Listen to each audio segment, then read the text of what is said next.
Group of ancient stars spotted near the sun could rewrite the Milky Way's history. Okay, it seems fine, right? It seems fine.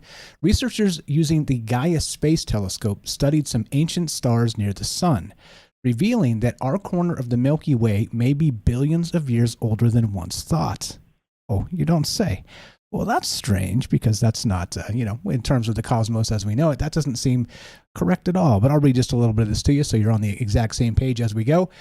Ancient stars located surprisingly near to our sun formed less than 1 billion years after the Big Bang, suggesting part of the Milky Way is much older than previously thought, a study has found. Most stars, including the sun, are located in a thin disk rotating around the center of the galaxy. Researchers thought that this disk formed around 8 to 10 billion years ago, but with the help of machine learning, they found some of its stars are more than 13 billion years old, which doesn't make a lot of sense, does it? Researchers dated these ancient stars by studying data collected by the European Space Agency's Gaia spacecraft and posted their findings in the preprint ARXIV server earlier this year.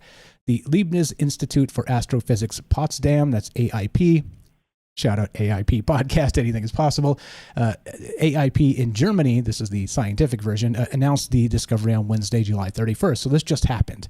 So as we know it, the universe is around 13.8 billion years old, but the presence of 13 billion-year-old stars in the Milky Way itself makes us go, wait a minute now, what the hell's happening here?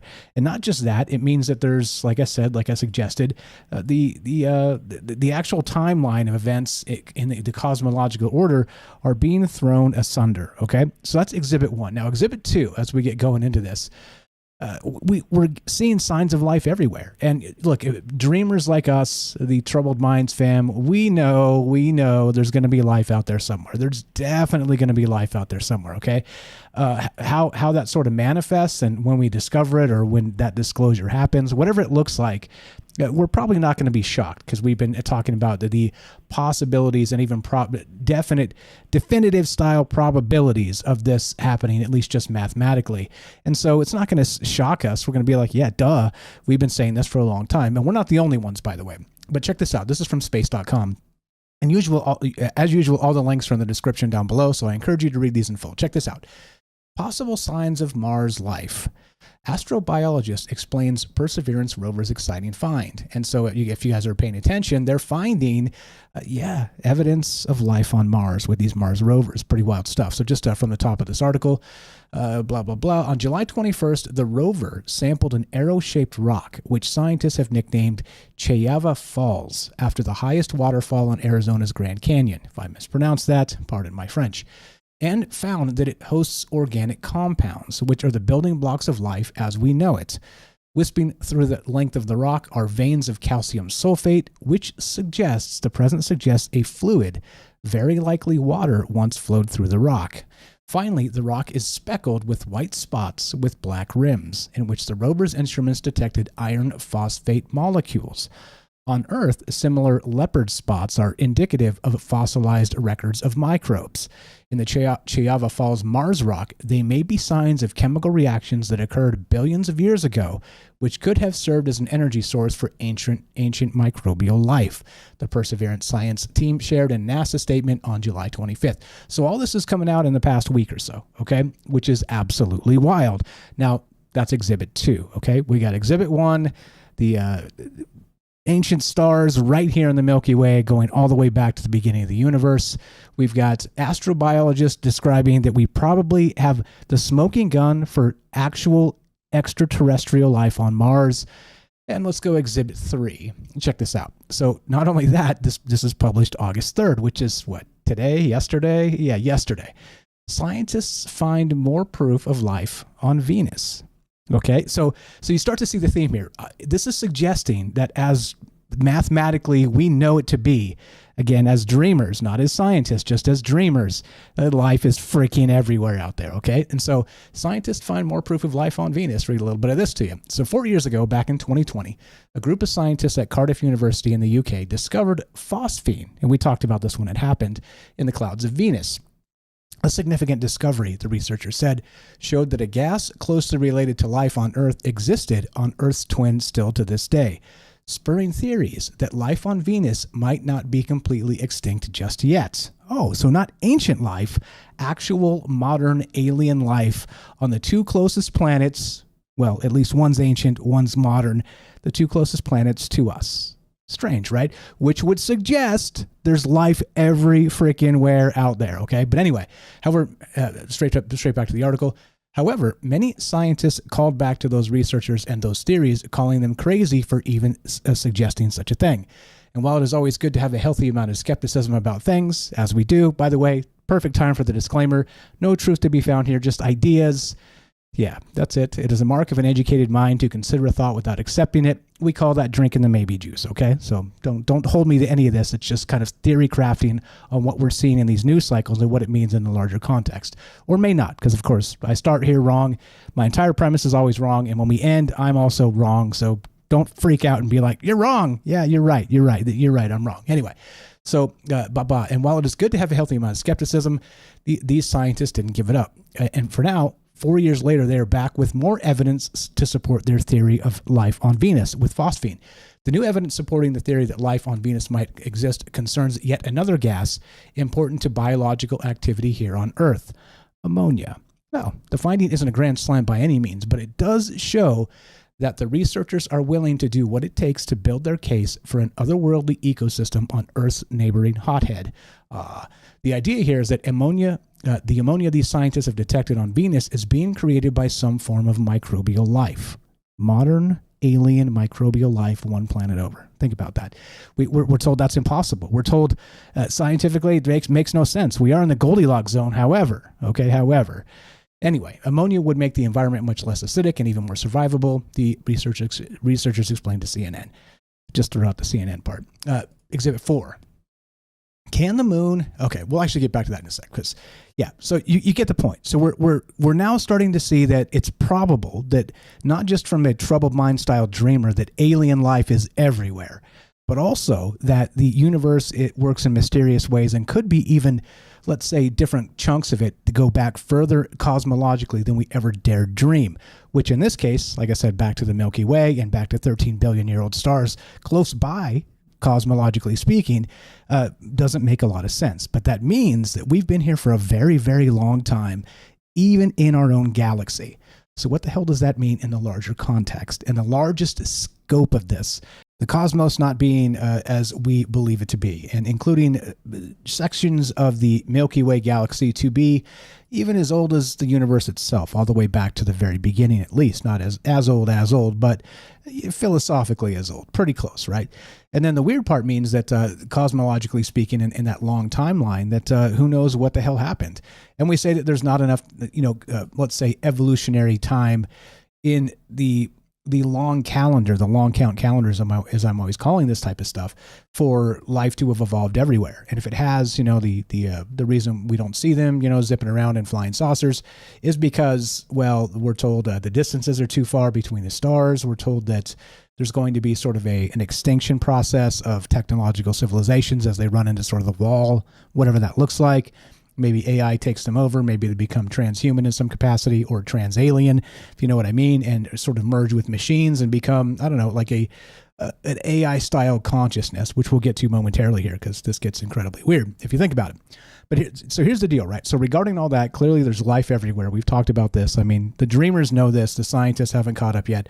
Or maybe they do and they're not really just telling us. I don't know. What's your theory on that? But anyway, so back to this. No, so the thing is, we do know one of the theories of how life gets everywhere is panspermia, okay?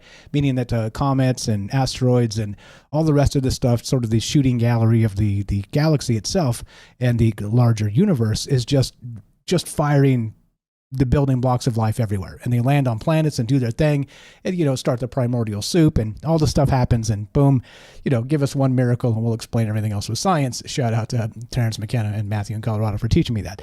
But the thing is that when you look at it that way and you think sort of panspermia, it means that life is everywhere and life is sort of exchanging from one place to another in the cosmos, okay? Which gets us to the point where we're now on Earth and we're like, okay, so, we live in dicey times and, we got, massive nuclear arsenals and all kinds of terrible things are always sort of breathing down our neck if you're reading the interwebs, the end is nigh, this type of stuff. And so this can't be a human aspect of sort of not just the creation process and the thriving and growing process. There's always a danger, a civilization style danger that's going to exist, whether it's going to be natural or the, man-made, human-made, or, alien made, whether they sort of get in their own way and, maybe build up a similar sort of nuclear style,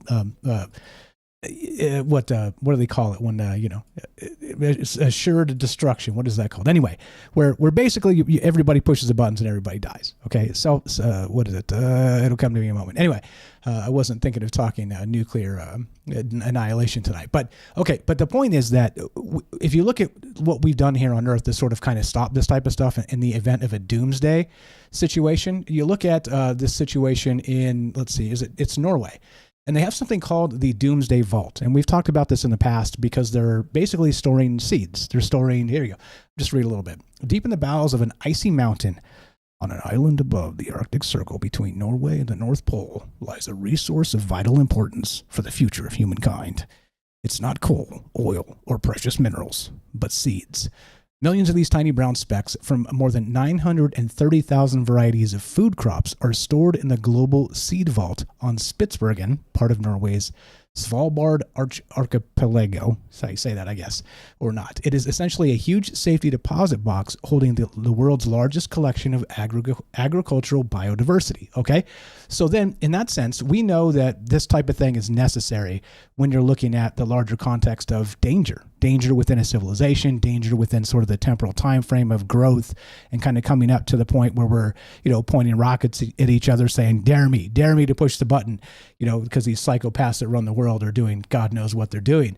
And so the question becomes then, what does this look like in a cosmic sense? Because if we've got a doomsday vault here with seeds and biodiversity, well, wouldn't you expect they might do this on the moon? Okay, which of course now they're proposing, which leads us to this point. Space.com, Exhibit 5. Can the moon help preserve Earth's endangered species? Oh, like that Doomsday Vault, right? Listen to this. A lunar biorepository would use the moon's cold temperatures to keep cryopreserved samples frozen. Oh, you don't say. So if we're thinking of this, don't you think that if we have a, the ancient astronaut theory sort of situation going on, that maybe this has already happened?